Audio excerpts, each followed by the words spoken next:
നമസ്കാരം. Puthuppally today live ന്യൂസിലേക്ക് എല്ലാവർക്കും സ്വാഗതം. പുതിയ ബഡ്ജറ്റൊക്കെ വന്നിരിക്കുകയാണ്. ഇനി നമ്മുടെ നാട്ടിലൊക്കെ വരാൻ പോകുന്നത് ഒരുപാട് വികസന പദ്ധതികളൊക്കെയാണ്. അതോടൊപ്പം തന്നെ നമ്മുടെ വി.ഡി. സതീശൻ മന്ത്രിസഭ അധികാരമേറ്റിട്ട് ഒരു മാസം പിന്നിട്ടിരിക്കുകയാണ്. എന്നാൽ ഈ ഒരു മാസത്തിനുള്ളിൽ തന്നെ ഒരുപാട് മാറ്റങ്ങളാണ് നമ്മൾ കേരളത്തിൽ കണ്ടുകൊണ്ടിരിക്കുന്നത്. കാരണം നമുക്കറിയാം, പ്രിയദർശിനി ബസ് യാത്ര തന്നെ അത് ഇങ്ങനെ മുന്നോട്ട് പോകുന്നു. അതോടൊപ്പം തന്നെ ലഹരിക്കെതിരായിട്ടൊരു പോരാട്ടത്തിന് വേണ്ടി ആഭ്യന്തരമന്ത്രി രമേശ് ചെന്നിത്തലയുടെ നേതൃത്വത്തിൽ ഓപ്പറേഷൻ തൂഫാൻ എന്ന് പറഞ്ഞ നാർക്കോ ഹണ്ട് ഇത് ആരംഭിച്ചിരിക്കുകയാണ്. ഇത് മൂലം ഓരോ ദിവസങ്ങൾ നമുക്കറിയാം, ഓരോ ദിവസങ്ങൾ എന്തുമാത്രം കേസുകളാണ്, ക്രിമിനൽ കേസുകൾ, അതുപോലെ തന്നെ ലഹരിയായിട്ട് പിടിച്ചിരിക്കുന്നത്. ഓരോ ദിവസവും നമുക്ക് ഇഷ്ടംപോലെ വാർത്തകളാണ് വന്നുകൊണ്ടിരിക്കുന്നത്. അപ്പം ഞാനന്നേരം ആലോചിച്ച്, കഴിഞ്ഞ വർഷം ഈ 10 വർഷക്കാലം ഈ പിടിച്ച പോലീസും അധികാരികളും ഒക്കെ എവിടെയായിരുന്നു എന്നുള്ള ഞാൻ ചിന്തിക്കുന്നത്. കാരണം നമ്മുടെ പുതുതലമുറ മുഴുവൻ വഴിതെറ്റി നാശത്തിലേക്ക് പോകുന്ന സമയത്താണ് പുതിയ ഭരണസമിതി വരികയും ഈ ഒരു തീരുമാനം എടുത്തുകൊണ്ട് ഇവരിനി 5 കൊല്ലം കൂടെയൊക്കെ ഭരിക്കുകയായിരുന്നു നമ്മുടെ കേരളം നശിച്ചു പോയെന്നുള്ളതിൻ്റെ കാര്യത്തിൽ യാതൊരു സംശയമില്ല. അതുകൊണ്ട് ഈ രീതിയിൽ തന്നെ ഇവർ മുന്നോട്ട് പോകുവാൻ വേണ്ടി ഞാൻ എല്ലാവിധ ആശംസയും നേരുന്നു. അതുപോലെ ബഡ്ജറ്റിൻ്റെ അകത്ത് നമുക്കറിയാം, നമ്മുടെ കോട്ടയത്തിന് ഒരുപാട് വികസന പദ്ധതികൾ കൊണ്ടുവന്നിട്ടുണ്ട്. നമ്മുടെ പുതുപ്പള്ളിക്ക് ഒരുപാട് വികസന പദ്ധതികൾ കൊണ്ടുവന്നിട്ടുണ്ട്. ഇതെല്ലാം കഴിഞ്ഞ ദിവസങ്ങളിലെല്ലാം നമ്മൾ വാർത്ത കൊടുത്തതാണ്. അപ്പോൾ ഈ മന്ത്രിസഭയിലെ ഈ ബഡ്ജറ്റിൻ്റെ അകത്തെ മുഴുവൻ കാര്യങ്ങളും എല്ലാം ഞാൻ പരിശോധിച്ചപ്പോൾ തന്നെ അതിൻ്റെ അകത്ത് എനിക്ക് 2-3 കാര്യത്തിൻ്റെ അകത്ത് എനിക്കൊരു ചെറിയ അഭിപ്രായ വ്യത്യാസമുണ്ട്. അത് എൻ്റെ അഭിപ്രായമാണ്. കാരണം നമുക്ക് ആർക്ക് വേണേലും വിമർശിക്കാം. നമ്മൾ അധികാരത്തിലേറ്റിയ സർക്കാർ ഓരോ കാര്യങ്ങൾ ചെയ്യുന്ന സമയത്ത് നമുക്ക് പൊതുജനങ്ങൾ വോട്ട് ചെയ്തവർക്കെല്ലാം നമുക്ക് വിമർശിക്കാനുള്ള അധികാരമുണ്ട്. അപ്പോൾ എൻ്റെ ഒരു കാര്യം എന്ന് പറഞ്ഞാൽ, ഞാൻ പറയാൻ പോകുന്നത്, ഇതിനകത്ത് നമുക്ക് ഈ കോട്ടയത്തിന് അനുവദിച്ചിരിക്കുന്ന പദ്ധതികൾക്കകത്ത് ഈ ആകാശപാതയ്ക്ക് പൈസ അനുവദിച്ചിട്ടുണ്ട്. അത് നമുക്കറിയാം. അതുപോലെ തന്നെ മറ്റൊരു കാര്യം എന്ന് പറയുന്നത്, നമ്മുടെ കോട്ടയം മെഡിക്കൽ കോളേജിന് യാതൊരു ബഡ്ജറ്റിൻ്റെ അകത്ത് യാതൊരു പരാമർശവും കണ്ടിട്ടില്ല. ഇപ്പോൾ ആലപ്പുഴ 2 മെഡിക്കൽ കോളേജാണ് വരാൻ പോകുന്നത്, അതിൻ്റെ പരാമർശമൊക്കെ കണ്ട്. എന്നാൽ കോട്ടയം മെഡിക്കൽ കോളേജിൻ്റെ അവസ്ഥകൾ എല്ലാം നമുക്കെല്ലാവർക്കും അറിയാം. അവിടെ ഇപ്പം നേരത്തെയൊക്കെ നല്ല രീതിയിലുള്ള ചികിത്സയും മരുന്നുകളൊക്കെ ഒരുപാട് ഫ്രീ ആയിട്ട് ആൾക്കാർക്ക് കിട്ടിക്കൊണ്ടിരുന്നതാണ്. ഇപ്പം മരുന്നെന്ന് പറയുന്നത് ഇല്ലാത്തൊരവസ്ഥയാണ്. ഏത് കാര്യത്തിനും പുറത്തോട്ട് കുറിച്ചു കൊടുക്കുകയാണ്. ഇപ്പം പ്രൈവറ്റിൽ പോകുന്നതും സ്വകാര്യ ആശുപത്രിയിൽ പോകുന്നതൊക്കെ ഏറെക്കുറെ ഒരുപാട് അനുപാതത്തിലാണ് പോകുന്നത്. കാരണം ഈ മരുന്നുകൾ മുഴുവൻ നമ്മൾ ഈ തീ പിടിച്ച വില കൊടുത്ത് മേടിക്കുകയാണെന്നുണ്ടെങ്കിൽ നമുക്ക് അതിൻ്റെ പ്രയോജനമുള്ളത്. അതിന് വേണ്ട സൗകര്യങ്ങളൊന്നും ബഡ്ജറ്റിൻ്റെ അകത്തില്ല. കാരണം നമുക്കറിയാം, കോട്ടയം ജില്ലാ ആശുപത്രിയുടെ അവസ്ഥ, ഒരു ദിവസം പനി പിടിച്ച്, ഇപ്പം പനിയാണ് ഏറ്റവും കൂടുതൽ വന്നിരിക്കുന്നത്. ആ പനി പിടിച്ച് ആയിരക്കണക്കിന് ആൾക്കാരാണ് ഓരോ ദിവസം ഹോസ്പിറ്റലിലേക്ക് ഒഴുകുന്നത്. എന്നാൽ ഇവർക്ക് വേണ്ടത്ര സൗകര്യങ്ങൾ ചെയ്തു കൊടുക്കാൻ നമ്മുടെ ഹോസ്പിറ്റലുകൾ ഒന്നും പര്യാപ്തമല്ല. ഉദാഹരണത്തിന് കോട്ടയം ജില്ലാ ആശുപത്രി, പാമ്പാടി താലൂക്ക് ആശുപത്രി, നമ്മുടെ തോട്ടയ്ക്കാട് ഉച്ചവരത്തെ കാര്യമുള്ളൂ. ഉച്ച കഴിഞ്ഞാൽ പിന്നെ അവിടെ ഒന്നുമില്ല. അതിൻ്റെ കാര്യങ്ങളൊക്കെ ഞാൻ പലവട്ടം വാർത്ത കൊടുത്ത് നിങ്ങൾക്കറിയാം. കോട്ടയം ജില്ലാ ആശുപത്രിയിൽ നമുക്കറിയാം, OP ചീട്ടെടുക്കാൻ വേണ്ടി അവിടെ നമുക്ക് ഈ ക്യൂ ഒരിക്കലും മാറത്തില്ല. എല്ലായിടത്തും ഇപ്പോൾ ഹെൽത്ത് എന്ന് പറഞ്ഞ സംവിധാനം വന്നിട്ടുണ്ട്. ഓൺലൈനിൽ നമുക്ക് ചീട്ടെടുക്കാനുള്ള സംവിധാനമുണ്ട്. അങ്ങനെ വരുമ്പോൾ തന്നെ എന്നാലും അതുമായിട്ട് നമ്മൾ അവിടെ വീണ്ടും ചെല്ലണം, ഒരു ക്യൂ കൂടെ നിൽക്കണം. അത് കഴിഞ്ഞിട്ട് മരുന്ന് മേടിക്കാൻ ക്യൂ, ഡോക്ടറെ കാണാൻ ക്യൂ, ഇങ്ങനെ നമ്മൾ ഒരു വശം കിടന്ന ഒരു അവസ്ഥയിലേക്കാണ് വരുന്നത്. അതുകൊണ്ടാണ് പ്രൈവറ്റ് ഹോസ്പിറ്റലിലേക്ക് മിക്ക ആൾക്കാരും പോകുന്നത്. നമുക്കറിയാം, കോട്ടയത്തെ സ്വകാര്യ ആശുപത്രിയുടെ വളർച്ച നമ്മൾ കണ്ണ് തുറക്കുന്നതിനപ്പുറമാണ് ഓരോരോ പുതിയ ബിൽഡിങ്ങുകൾ വന്നുകൊണ്ടിരിക്കുന്നത്. ഇതിന് വളം വെച്ച് കൊടുക്കുന്ന ആര്? ഇത് പൊതുജനങ്ങളല്ല ഇതിന് വളം വെച്ച് കൊടുക്കുന്നത്. നമ്മുടെ ഇവിടുത്തെ സംസ്ഥാന സർക്കാർ തന്നെയാണ് വളം വെച്ച് കൊടുക്കുന്നത്. കാരണം ഈ ഉദ്യോഗസ്ഥന്മാരടക്കം, അല്ലെങ്കിൽ MLA-മാരടക്കം, മന്ത്രിമാരടക്കം അവരാരും ഈ താലൂക്ക് ആശുപത്രിയിലോ പ്രൈവറ്റ് ജില്ലാ ആശുപത്രിയിലൊന്നും അവർ പോകുന്നില്ല. അവരൊക്കെ പോകുന്ന ഏറ്റവും മുന്തിയ ഹോസ്പിറ്റലുകളിലൊക്കെയാണ് പോകുന്നത്. സാധാരണക്കാരൻ്റെ ആശ്രയമാണ് ഈ ജില്ലാ ആശുപത്രികളൊക്കെ. അവർക്ക് വേണ്ടവിധ സൗകര്യങ്ങളോ കാര്യങ്ങളോ ഒന്നും അതിൻ്റെ അകത്ത് ഒത്തിരി പരാമർശിക്കാത്തതിൻ്റെ അകത്ത് എൻ്റെ ഒരു വിമർശനമാണ് ഞാൻ പറഞ്ഞത്. അതുപോലെ തന്നെ മറ്റൊരു കാര്യം എന്ന് പറയുന്നത്, നമ്മുടെ സലിം കുമാറിൻ്റെ സ്മാരകം നിർമ്മിക്കാൻ വേണ്ടി 1 കോടി രൂപ, മുഖ്യമന്ത്രിയുടെ നാട്ടുകാരനാണ്. അപ്പോൾ സലിം കുമാർ എന്ന് പറഞ്ഞ അതുല്യ കലാകാരനെ ഞാൻ ബഹുമാനിക്കുന്നു, ആദരിക്കുന്നു. അദ്ദേഹത്തിൻ്റെ വേർപാട് നമുക്ക് നഷ്ടം തന്നെയാണ്. എന്നാൽ അദ്ദേഹത്തിൻ്റെ മറ്റൊരു വശം എന്ന് പറഞ്ഞാൽ, അദ്ദേഹം നമ്മുടെ സംസ്ഥാനത്തിന് എന്ത് സംഭാവനയാണ് നൽകിയിട്ടുള്ളത്. അദ്ദേഹത്തിന് ഈ 1 കോടി രൂപ കൊടുത്ത് ഒരു ആദരവ് കൊടുത്തൊരു സ്മാരകം ഉണ്ടാക്കാൻ വേണ്ടി അദ്ദേഹം നമുക്ക് എന്താണ് സംഭാവന ചെയ്തിരിക്കുന്നത്? അതുപോലെ തന്നെ മറ്റൊരു കലാകാരൻ, ഈയിടെ മൺമറഞ്ഞു പോയ ഒരു കലാകാരനുണ്ടായിരുന്നു, ശ്രീനിവാസൻ എന്ന് പറഞ്ഞ്. അദ്ദേഹത്തിന് ഈ എൻ്റെ ഒരു പരാമർശം പോലും ഈ മന്ത്രിസഭയെ വന്നില്ല. അപ്പം സലിംകുമാറിന് സ്മാരകം ഉണ്ടാക്കുന്നു. ശരിക്കും പറഞ്ഞാൽ അദ്ദേഹം ഈ ജീവിച്ചിരിക്കുന്ന സമയത്ത് അദ്ദേഹത്തിന് ഇതുപോലെ എന്തെങ്കിലും പുരസ്കാരങ്ങളോ കൊടുക്കുകയാണെന്നുണ്ടെങ്കിൽ അദ്ദേഹം പറയും വേണ്ടെന്ന് പറഞ്ഞു. കാരണം സലിംകുമാറിൻ്റെ ഒരുപാട് ഇൻ്റർവ്യൂകളും അതുപോലെ എല്ലാം ഞാൻ കണ്ടാണ്. അദ്ദേഹത്തിൻ്റെ പുസ്തകങ്ങളൊക്കെ ഉണ്ട്, ഒരുപാട് എഴുതിയിട്ടുണ്ട്. അപ്പോൾ അതെല്ലാത്തിൻ്റെ അകത്തൊക്കെ അദ്ദേഹം കൂടുതൽ പാവങ്ങളെ സഹായിക്കുന്ന കാര്യങ്ങളാണ് പറഞ്ഞിരിക്കുന്നത്. അദ്ദേഹം ഒരുപാട് നല്ല കാര്യങ്ങൾ ചെയ്തിട്ടുണ്ട്. അപ്പോൾ അദ്ദേഹം പറഞ്ഞേനെ, കാരണം ഈ 1 കോടി രൂപ കൊണ്ട് നിങ്ങൾ 10 പാവങ്ങൾക്ക് വീട് വെച്ച് കൊടുത്ത്, അത് അദ്ദേഹത്തിൻ്റെ പേരിലായിക്കോട്ടെ, എന്നാൽ ഈ 1 കോടി രൂപയുടെ ഒരു സ്മാരകം ഉണ്ടാക്കി വെറുതെ കാക്ക തൂറി നശിപ്പിക്കുന്നതിന് നല്ലത് അങ്ങനെയുള്ള നല്ല കാര്യങ്ങൾ എന്തെങ്കിലും ചെയ്യുക എന്നുള്ള. അതുപോലെ അടുത്ത ഒരു ഇതെന്ന് പറയുന്നത് ആകാശപാതയ്ക്ക് പണം അനുവദിച്ച്.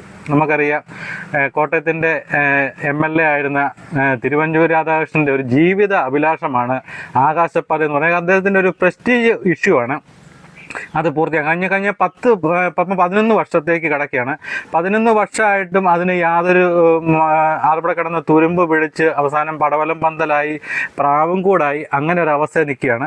അപ്പോൾ അതിന് ഒരു ജീവൻ വെക്കുക എന്ന് പറയുന്നത് അദ്ദേഹത്തിൻ്റെ കാഴ്ചപ്പാട്, അന്നത്തെ ഒരു കാഴ്ചപ്പാടിൽ പെട്ടെന്ന് തട്ടിക്കൂട്ടി ഉണ്ടാക്കിയ ഒരു പരിപാടി എന്നേ ഞാൻ പറയത്തുള്ളൂ. കാരണം അതിൻ്റെ തൂണുകളൊക്കെ അലൈൻമെൻറ്റ് വ്യത്യാസവും അതുപോലെ അത് പ്രായോഗികമല്ലെന്നുള്ള ഒരുപാട് പഠനങ്ങളൊക്കെ വന്നിട്ടും പെട്ടെന്ന് ഇത് തട്ടിക്കൂട്ടി ഇങ്ങനെ ഉണ്ടാക്കി വെച്ചതാണ്. അപ്പോൾ ഞാനത് പറയുന്നത്, നിങ്ങൾ അത് പണിയുന്നതിന് മുമ്പ് അത് ഒന്നും കൂടെ ചിന്തിക്കുക. ഒരുപാട് ആൾക്കാർ കഴിഞ്ഞ ദിവസമൊക്കെ ഓരോ പഠനത്തിനായിട്ടൊക്കെ കോട്ടയത്ത് ആൾക്കാർ വന്നായിരുന്നു. അവരെല്ലാം പറയുന്നത് പ്രായോഗികമായിട്ട് അവിടെ ഒരു അടിപ്പാത, ഞാൻ കഴിഞ്ഞ ദിവസം അതിനെപ്പറ്റി ഒരു പോസ്റ്റ് കൊടുത്തായിരുന്നു, ആകാശപാത പണിയണോ വേണ്ടോ ചോദിച്ചു. അതിന് ഒരുപാട് ആൾക്കാർ കമൻറ്റ് പറഞ്ഞിരിക്കുന്നത് അത് വേണ്ടെന്ന് തന്നെയാണ് പറഞ്ഞിരിക്കുന്നത്. കാരണം കോട്ടയത്തിന് അത് പ്രായോഗികമല്ല. അതിൻ്റെ പ്രധാനപ്പെട്ട കാര്യം പറയുന്നതെന്ന് പറഞ്ഞാൽ, ഈ ആകാശപാതയിലോട്ട് കയറണമെങ്കിൽ ഒന്നെങ്കിൽ എക്സ്കവേറ്റർ വേണം, അല്ലെങ്കിൽ പ്രായമുള്ളവരെ സംബന്ധിച്ച് അവർക്ക് കയറാൻ പറ്റത്തില്ല. ഇവിടെ കയറണമെന്നുണ്ടെങ്കിൽ വണ്ടി ഇടണമെന്നുണ്ടെങ്കിൽ കോട്ടയത്ത് എവിടെയാണ് വണ്ടി പാർക്ക് ചെയ്യാൻ വേണ്ടി എന്തെങ്കിലും സംവിധാനം കോട്ടയത്ത് എവിടെയെങ്കിലും ഉണ്ടോ?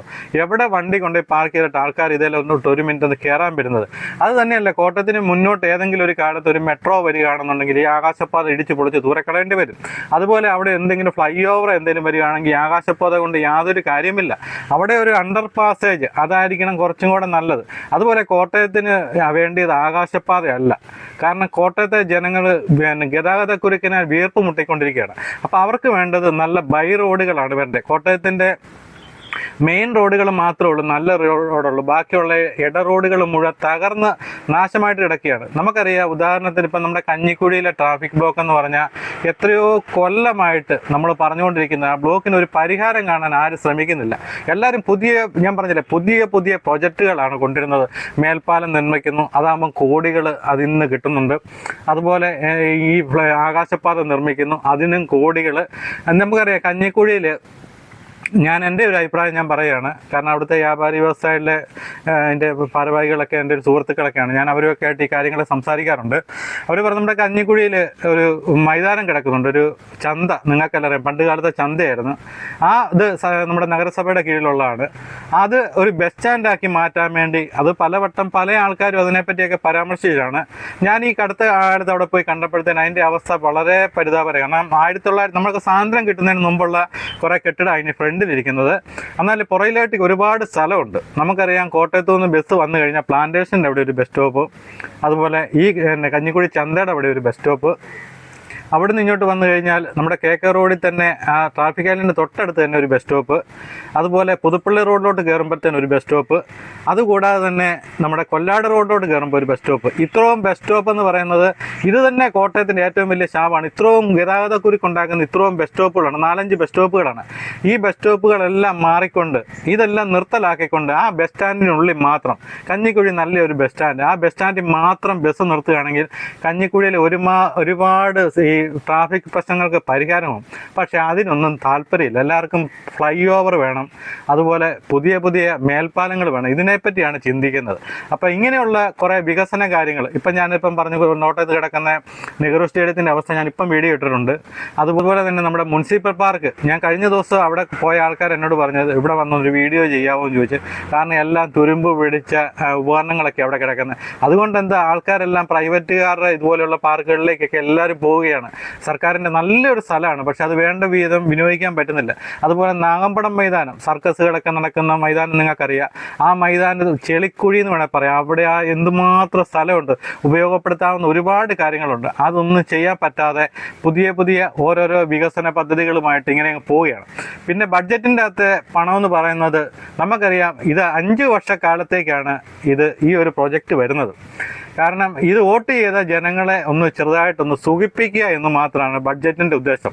കാരണം 5 കോടി രൂപ കൊടുത്ത് ഒരു സ്ഥാപനം തീരേണ്ട സ്ഥാനത്ത് അതിന് 1 കോടി അനുവദിക്കും. പിന്നെ 5 കൊല്ലം കഴിയണം അതിനടുത്ത് 1 കോടി വരാൻ. അന്നേരം ഈ കെട്ടിടം മുഴുവൻ അവിടെ കിടന്ന് പോകും. അങ്ങനെയാണ് എല്ലാ പദ്ധതിക്കും പൈസ. ഒരു പാലത്തിൻ്റെ നിങ്ങൾക്കറിയാം, ചിലയിടത്ത് പാലം മാത്രം നിൽക്കുന്നുണ്ട്, അതിലോട്ട് കയറാനുള്ള അപ്പുറത്തും ഇപ്പുറത്തുള്ള വഴിയില്ല. അതിന് വേറെ ഫണ്ട് വരണം.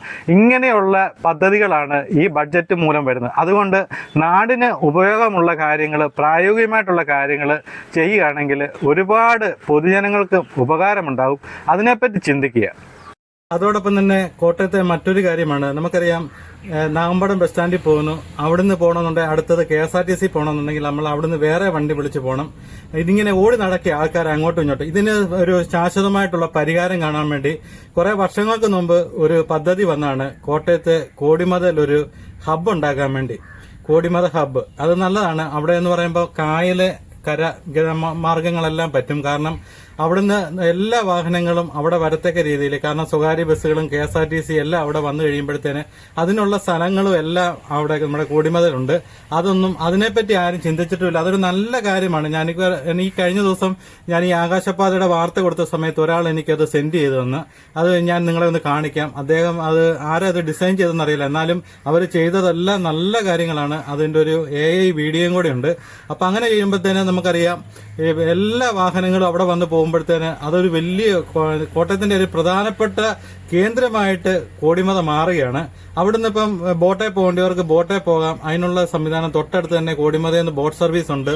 കോടിമതയിൽ തന്നെ നമുക്ക് കേരളത്തിന്റെ വിവിധ സ്ഥലങ്ങളിലേക്ക് പോകാനുള്ള സംവിധാനമുണ്ട്. അതുപോലെ റെയിൽവേയുമായിട്ട് ബന്ധപ്പെടുത്തി അങ്ങോട്ട് വേണമെങ്കിൽ വാഹനങ്ങൾ അങ്ങോട്ട് ചെയിൻ സർവീസ് പോലെ നടത്താൻ പറ്റും. അങ്ങനെയുള്ള ഒരുപാട് കാര്യങ്ങൾ കോടിമത ചെയ്യാൻ പറ്റും. പക്ഷെ അതിനെപ്പറ്റി ഒന്നും പിന്നീട് ആരും പറയുന്നില്ല. അങ്ങനെയുള്ള പദ്ധതികൾ എല്ലാം ഒരു ആലോചനയും മാത്രമേ ഉള്ളൂ. ബൈ റോഡുകളും ബൈപ്പാസുകളും ഒക്കെ ചിന്തയും മാത്രമേ ഉള്ളൂ. ഇതൊന്നും പ്രാവർത്തികമാകത്തില്ല. നമ്മൾ ഇന്ന് ഈ ഗതാഗതക്കുരുക്കിനാൽ വീർപ്പുമുട്ടി നമ്മളെന്നും ഈ വഴിയെ കൂടെ തന്നെ സഞ്ചരിച്ചുകൊണ്ടിരിക്കുകയാണ്. നിങ്ങൾ ഒന്ന് ഓർക്കണം, ഓരോ ദിവസം ആയിരക്കണക്കിന് വാഹനങ്ങളാണ് നിരത്തിലോട്ട് ഇറങ്ങുന്നത്. ഈ വാഹനങ്ങൾ ഓടാൻ പറ്റുന്ന റോഡുകളും സംവിധാനമൊന്നും നമുക്ക് ഇന്നും ഇല്ല. അതിനൊരു പരിഹാരത്തെപ്പറ്റി ആരും ചിന്തിക്കാറില്ല. അപ്പോൾ നമുക്ക് ആ കോടിമത ഹബ്ബും കൂടെ ഒന്ന് കാണാം. എറണാകുളം വൈറ്റ്ലയിലെ മൊബിലിറ്റി ഹബ്ബ് പോലെ തന്നെ അതിമനോഹരമായി തന്നെ കോട്ടയത്ത് കോടിമതയിൽ ഡിസൈൻ ചെയ്യാൻ പറ്റും. അതിനു വേണ്ട സ്ഥലങ്ങളെല്ലാം ഉണ്ട്. എല്ലാ സൗകര്യങ്ങളോടു കൂടിയാണ് ഇത് കിടക്കുന്നത്. ഇത് എനിക്ക് ഈ വീഡിയോ അയച്ചു തന്നവർക്കെല്ലാം ഞാൻ ഒരുപാട് നന്ദി പറയുകയാണ്. കാരണം നല്ലൊരു മാതൃക തന്നെയാണിത്. ഇപ്പോൾ ഞാൻ പറഞ്ഞത് എൻ്റെ കുറച്ച് അഭിപ്രായങ്ങളാണ് ബഡ്ജറ്റിനെ പറ്റിയുള്ളത്. ബാക്കിയൊന്നും വിമർശിക്കാനുള്ള അവസരങ്ങളൊന്നുമില്ല. എല്ലാം നല്ല രീതിയിൽ തന്നെ ഭരണം മുന്നോട്ട് തന്നെ പോകുന്നു. ബാക്കിയെല്ലാം നമുക്ക് കാത്തിരുന്ന് കാണാം. അപ്പം വീണ്ടും മറ്റൊരു വാർത്തയുമായിട്ട് പുതുപ്പള്ളി ടുഡേ വീണ്ടും വരുന്നതായിരിക്കും. നന്ദി, നമസ്കാരം.